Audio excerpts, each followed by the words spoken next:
In a previous video, we saw that a single diode acts like a rectifier, meaning it makes sure that charges only flow in one direction.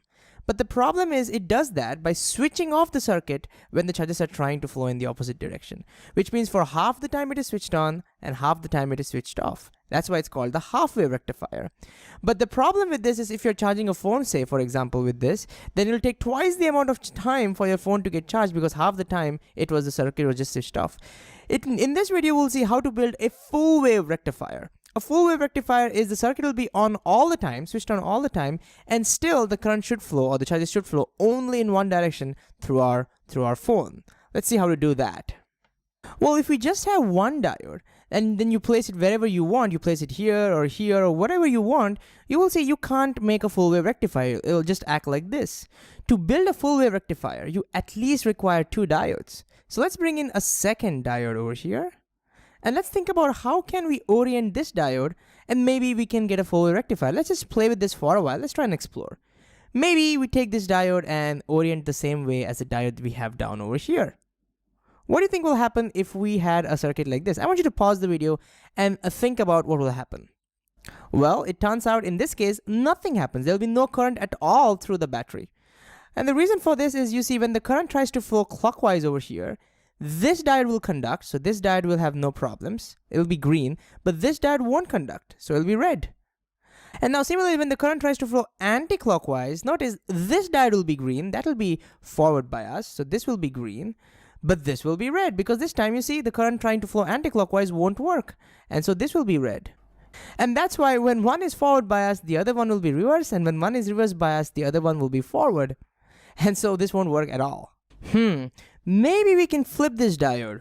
So let's see what happens if we flip that diode. We'll flip that diode over. And I want to again pause this video and see what do you think will happen in this case.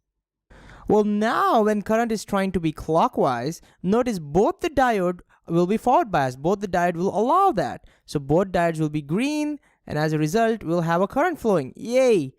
But when the current tries to flow anti-clockwise, no. You see, again, both of these will be red, and so the current won't flow, and again, you'll get the same thing as a half-wave rectifier. So this is still a half-wave rectifier with just two diodes.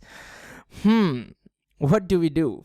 So what people really did to get a full-wave rectifier is something not very obvious to me. So I don't think we can work towards it logically, so I'll just tell you what they did. So their idea was, we'll first bring this diode back to the original orientation. Both of them will put them in the same way. Ooh, okay.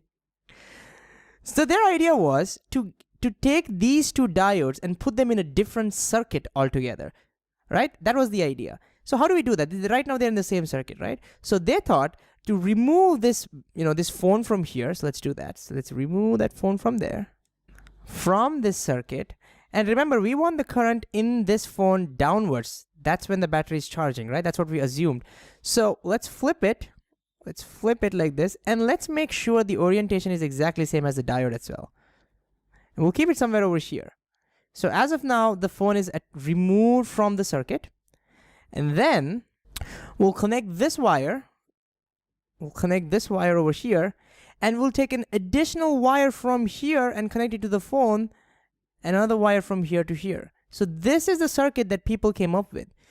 Well, now you may be wondering, where did this wire come from? Well, this wire is attached to the center of the secondary winding. You got that? So you can just imagine that we are taking one wire and soldering it to the center of the secondary winding. That's it. And so what this does now is it allows two paths for the current to flow.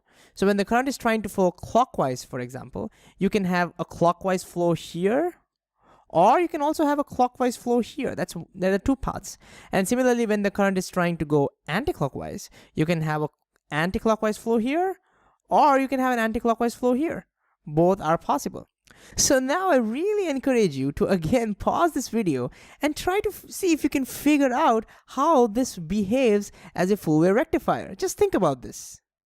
All right, let's see. When the charges are trying to flow clockwise, notice in the above circuit, the diode will not allow that. It's in the opposite direction, right? So the above circuit diode will be red. It won't allow. But notice in the below circuit, the clockwise flow the diode allows. And so during the clockwise motion, this circuit will be active. And so the current will flow only in this circuit. Similarly, when the charges are trying to flow anti-clockwise, the exact opposite happens. See, when the charges are trying to flow anti-clockwise, this circuit will be switched off. You see, this diode will not allow that. So that will be green. Sorry, that will be red. But in the circuit above, when the charges try to flow anti-clockwise, notice this diode allows. So that will become green. And so the charges flow anti-clockwise in the above circuit. So when the charges are flowing clockwise, this circuit will be on. And when the charges are flowing anti-clockwise, this circuit will be on. So now let's look at the animation and see what happens.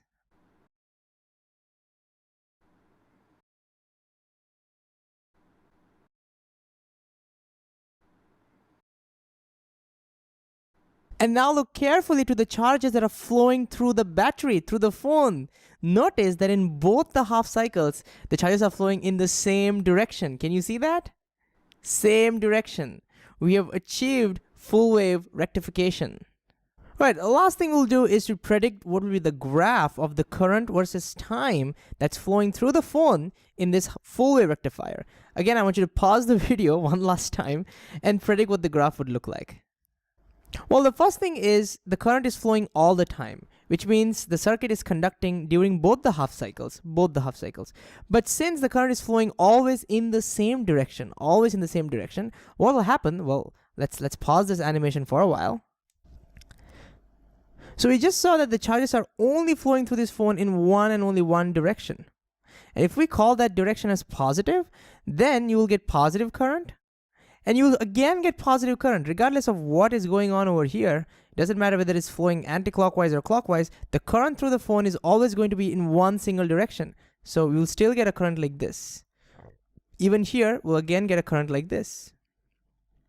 So this will be the output of the full wave rectifier. And so this is no longer half wave. We'll rub this, and this now is full wave rectifier. Full wave rectified. All right, one last technical detail is that you see the transformer we used for this is a special one. Usual transformers only have 2 output wires, but now we have 3 output wires. There's an additional one that's taken from the center. So such transformers are called center tap transformers.